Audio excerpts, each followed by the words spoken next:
So I was asked to talk a little bit about the future of teaching. So I'll just give a bunch of predictions, and you can check back with me in 10 years and see which ones came true.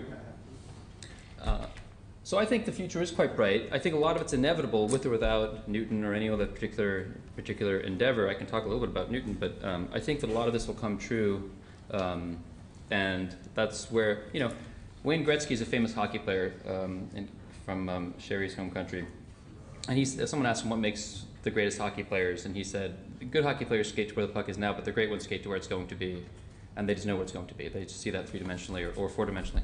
And I think it's not too hard to have some predictions about where the future of education is going to be in 10 years. I'm pretty sure I'm sure enough about my predictions that I've devoted my life to it. But I think some version of the following is bound to come true, and so you may as well, whether you're an entrepreneur or a policymaker, skate to where the puck is going to be. The internet is going to transform education, and the internet and mobile, the way it's transformed every other industry whose product can be reduced to ones and zeros and sent over the internet. And by no means am I claiming that all of education can or should be reduced to ones and zeros and sent over the internet. But the facts of history admit no exception to any industry whose product can in large part, or the subcomponent of any industry whose product can in large part be reduced to ones and zeros. That landscape is laid waste to and rebuilt. There have been no exceptions. So if you are, and that's not to say that 100% of music or 100% of journalism is reducible to ones and zeros, right? Otherwise, great news anchors wouldn't have jobs. People want that feeling, that personal feeling, and that's why they still exist and will continue to. But the industry has been utterly transformed. In those two cases, not for the better in terms of the supply side, but probably for better in terms of the consumer.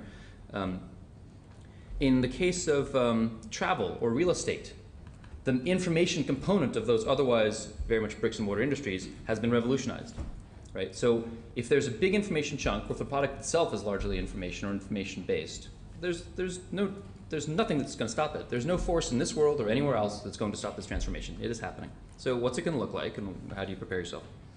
Well, the internet does two things. It does distribution and data mining. That's all that it does. I've never heard anybody tell me a third thing that it does. It just does those two things. It just does them incomparably better for a digital product than anything we can do in the bricks and mortar world. So there's already distribution in education. There's already data mining in education. The data mining is standardized tests. It's bricks and mortar data mining that happens for 1 3-hour window in your life in the States. I don't know how many standardized tests you have here. But there's big data in education already. It's standardized tests, and it basically works. There's lots of problems with it, but it basically works, and that's why it continues to exist. Standardized tests in the States, people want to get rid of them for all kinds of political reasons, but the GMAT, LSAT, and MCAT, respectively, are still the single best predictor of first-year grades in graduate school. No one can dispute that. It's just a fact of statistics, so that's why people keep using it, despite all the political opposition. Okay, so that's just 3 hours of data once in your life. What happens when you can bring big data to education every single day? Because everyone knows that in 10 years, kids are going to do all their homework on tablets. There's not going to be any printed textbooks in 10 years, not in the rich countries, nor should there be. The printed textbook is a very poor form factor for any number of reasons, and you can probably imagine what some of them are. So when kids do all their materials, the materials side of the industry, on tablets or similar devices, you can passively aggregate all their data, and they produce phenomenal quantities of data. Kids produce, students, well, they could be adult learners, students produce more data per day than Google, Facebook, and Netflix and Amazon combined could get in their wildest dreams. And it's not even close. So this is what my company does. So I'm familiar with the numbers. So let me tell you that Netflix, Amazon, Google, Facebook, they get in the ones or tens of data per user per day. They get really very little data per user. My company, Newton, we work with publishers and institutions, and we help them make their applications personalized. And right now, our most data-rich applications produce up to 10 million actionable data per user per day, per student per day. So we're getting 5 orders of magnitude more data than Google on a per user per day basis of actionable data. Next year, our data scientists think it'll be in the billions. And it's not because of us in particular. It's because education just happens to be different from those other industries. Big data is about assessing chunks. And the chunks for Google and Facebook and Netflix are gargantuan. They're the web page or the movie or the product. Those are big chunks with poor correlations. Education just happens to be different. It has millions of minute chunks at every student. Every atomic concept is a chunk.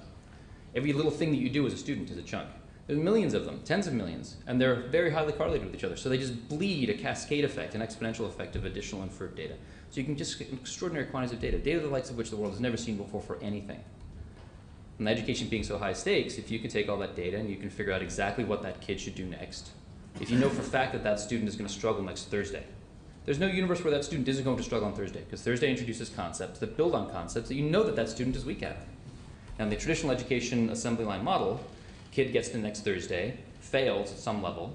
It may not feel like failure, but that kid has failed because that kid has suboptimized his or her learning on next Thursday's concepts, and no one really knows that. It's not really visible to the teacher, the parent, or the student that he or she has suboptimized her learning on that. Okay, but then everything that's a dependency on that, all the nodes that follow on after that, that have dependency on that cluster of concepts, she's going to suboptimize her understanding of all those too, and all this plaque builds up. By the time you get to college, you can't do math anymore. Calculus isn't hard. Calculus is easy. The problem with calculus is there's so much math built up in most people's heads by the time plaque built up in most people's heads by the time they get to college that they just can't really understand it very well. Anyway, so that's so in 10 years you'll have kids who just in their materials, in their kind of tablet-based textbooks, they're going to get exactly what they need. Some kids will have more homework, some will have less, and it's just if we're not going to let them get to Thursday and then fail, we're going to know in advance they're going to fail and we'll prevent it from happening. So we can do that. In fact, we do that right now. And by 10 years, it'll be commonplace, if not 5 years. We can also measure things like, there's been a lot of debate in the academic literature about learning styles, and no one really understands this stuff because some serious researchers believe that there's no such thing as learning styles, and that's nonsense. The idea that every single student learns every single concept best in exactly the same way, it doesn't even make any statistical sense. It's nonsense. And yet people insist, serious people will insist that there's no such thing as learning styles. And the reason for this is because as academic researchers have looked at learning styles, they have said, we found no evidence of it. Okay, now if you're an academic researcher at a university and you want to make a name for yourself, do you want to go out with a book or a paper that says, there's no evidence of learning styles yet because our measurement tools are so poor? That doesn't make for a very good book. But if you come out with a strong position that learning styles don't exist and all this stuff that people are doing in classrooms should be stopped and it's hurting our children, that is something you can make a personal brand off of. And that's what's happened. And so people have come to believe in some circles that learning styles don't matter. But of course they do. We just haven't had the measurement tools yet. And we will have the measurement tools very soon. So we can tell you things, and my company does this, we can tell you things right now, like you learn math best in the morning. You learn verbal concepts best in the evening. If you learn triangles best at 2:42 in the afternoon, we'll know that. If lunchtime learning happens to be your lowest retention time of the day, we can tell you don't bother, go hang out with your friends, come back at some other point. We can measure when kids start getting bored of any given concept. You get bored of this one at 22 minutes consistently. You get bored of this one at 19 minutes. You get bored of this one at 35 minutes. We can measure that. If it's true, and it's not true of everybody, but where it is true, we know it. And we know it for a fact. So why give a kid more material at something at the 29-minute mark when you know that he's bored of it after 26 minutes? That's just a recipe for sub-optimizing engagement. So we can measure all that. We can measure things like, if you give this child a practice question that is top 10th percentile difficulty level, she'll consistently quit. So you've got to give her a 60th percentile one first, then an 80th percentile one, then you can get her up to the top 10. Right? You can measure all those kinds of things. So the future of teaching looks like, so here are my predictions about the future of teaching. It looks like kids better ready for class. A lot of the teaching to the test now will happen passively, algorithmically, while they're doing their homework.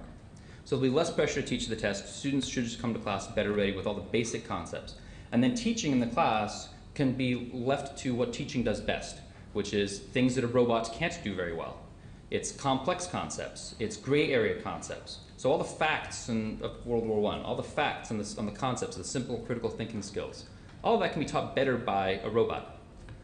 But the causes of World War I, what makes human beings better than robots, that can only be taught by teachers. And inspiring a level of learning, that can only be done by teachers. And so the teachers will have the low value add stuff can happen at home better. And the high value add stuff can now be focused on more in the classroom. And that will be a wonderful transition for everyone if we get it right. It'll be challenging for some teachers who just want to go and lecture and have kids do questions in class. You're going to have more permeable membranes between grades. So the fixed grade level will become not quite as calcified. You'll have kids who go with a cohort. They'll have some classes that are a couple of grades ahead and some classes that are a couple of grades behind. That will become more fluid. They'll have more online classes. Some significant percentage of every student's day, might be 10% for some kids, might be 100% for other kids, will live video online, purely online classes. And this will do a few things. It will give choice where choice doesn't really exist right now. So choice of all kinds of subject matters, choice of teachers. How am I doing? You might think about coming to that in the next 30, 45 seconds. Oh, really? I have like 8 more predictions to go through. Okay. So much more choice. Also with more choice, you get more competition. If you have wonderful teachers over the internet, the best in the country for some subject matter, and your teacher locally is really quite poor, now a local teacher in the room with the student should always be able to beat a live video internet teacher, obviously. And if they can't, and in some cases, let's face it, they won't be able to, that's going to create new competitive pressures that teachers aren't used to. You also have some teachers that teach lots of these live classes, live online classes. Every school will be teaching live online classes, and there'll be some credit acceptance scheme, and that'll happen. And it'll happen for economic reasons, because if some country or region resists it, the value creation in neighboring regions will be so great that eventually the political pressure will be such that they have to accept it. So that's going to happen whether people like it or not. There'll be widespread credit acceptance. There'll be lots of live online teaching, primary, secondary, and higher ed. But that will create new competitive pressures for teachers as well, because some of these teachers will be superstars online. They'll be adored by lots of students, and that will create unexpected competitive pressures.